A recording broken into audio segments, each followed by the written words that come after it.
Here's the thing about globalization.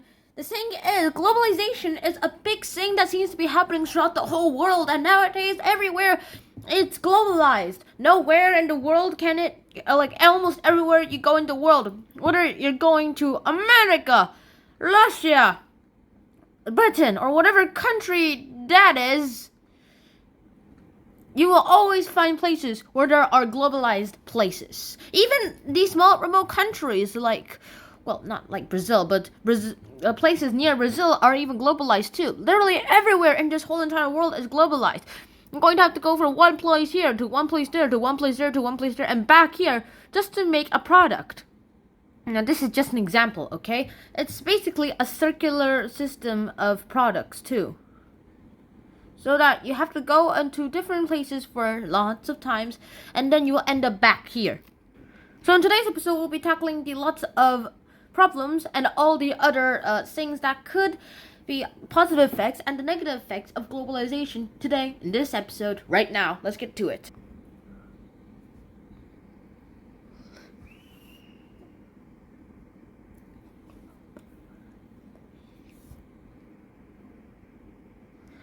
And now here we go. Globalization. The world is in such a terrible state nowadays. Well, at least according to everyone. I've been watching the news more recently, and looks like the world is much of a big more mishap than I originally thought it was. Right now, the globalization is probably one of the contributing factors for the global economy to increase in its productivity. But also, it probably is also one of the reasons that it's falling down into its, well, negligence of globalization.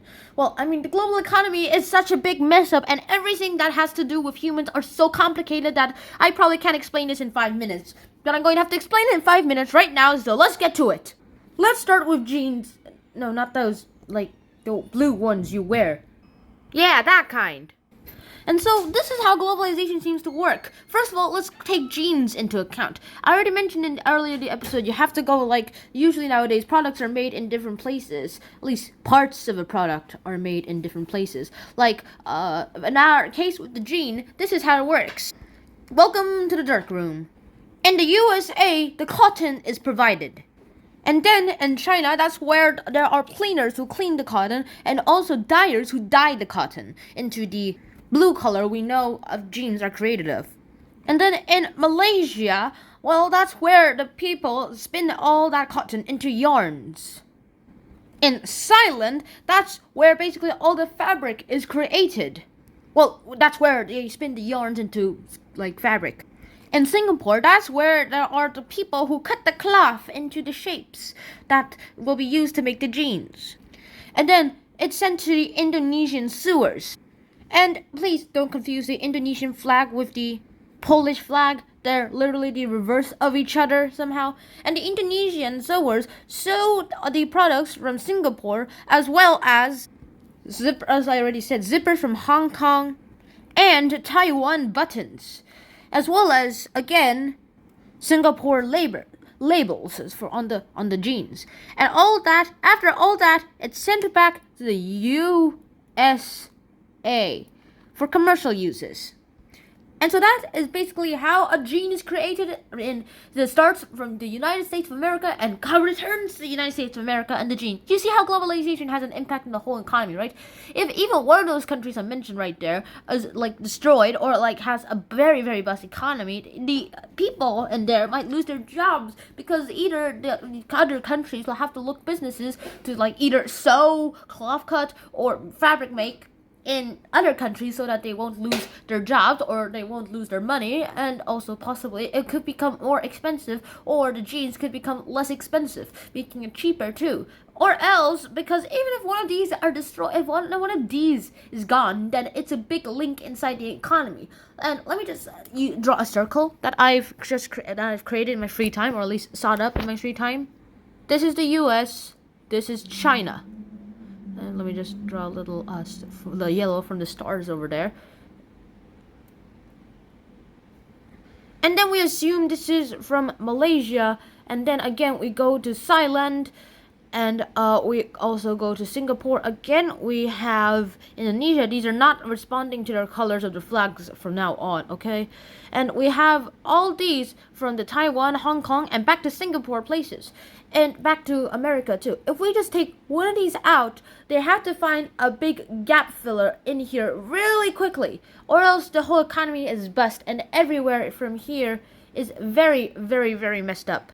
Globalization connects the world. In fact, I have 3 case studies from Japan, one from South Korea, and another from China to actually show how all of these seem to work out well too. Globalization fuels the Japanese companies because of its automobile industry. Toyota, wait, I misspelled that. Toyota and Honda, they're basically all the companies who supposedly create the best cars in the world. In fact, Toyota held the most mass producers of the cars in the world until 2010. Correction, 2011. But because of this globalization, lots of the traditions disappeared. In fact, it also made the world into a more Western style of life.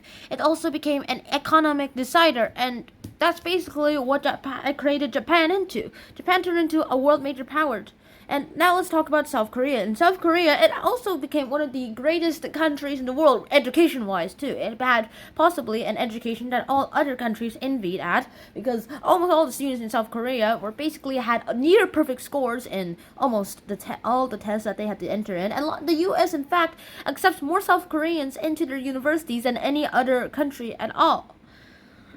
Globalization also, and it became one of the many world leaders in many of the industries in this whole entire world. In fact, its numerous traditional cultural changes happened, and in 2010, it became the 11th greatest global economy in the world, as well as being the 4th greatest Asian economy too. For China, ever since Mao Zedong died, everything became globalization. Because of the globalization and destruction of Mao's policies on trying to compete with the other world powers and economies, China has become the 2nd largest global economy in the whole world. However, in the process, they've harmed environments, and a growing gap between the rich and poor has also been done too. And Mao Zedong's restrictions were loosened, sure, but it also created more poverty and a big gap between the middle class, the upper class, and the lower class. So yeah, that's basically where you can find the greatest mishaps of the whole entire world. And what actions can you take to fight against this negative effects of globalization? Well, number one, if you're in one of those places where customs are disappearing because of globalization, then you can use preservation of your customs. You can also spread the awareness of people's ideas, and you can also have a cataloging the product's origins, as well as the fact that some guy made software called Frontline SMS, so that you can communicate without the internet. And especially for the cases when you don't even have the internet. And so it's really useful in places like remote places where there's literally almost no internet, or very, very, very, very, very, very weak internet too. You can also donate money to these places. And also, one more thing you can do is that you can help workers to actually go ahead and show the world that you yourself can help fight the negative impacts of globalization, and try to give in to the greatest ideas and the greatest gifts of globalization. Interconnectedness, as all of us is one species, and we can't survive without the other. Never forget that we of all humanity are of one species, and that we share this globe. This big blue globe, for not just us, but for everyone. I actually hope you guys enjoyed this episode. I hope to see you guys soon in another episode. I'll see you guys then. Until next time, Shannon out. Peace.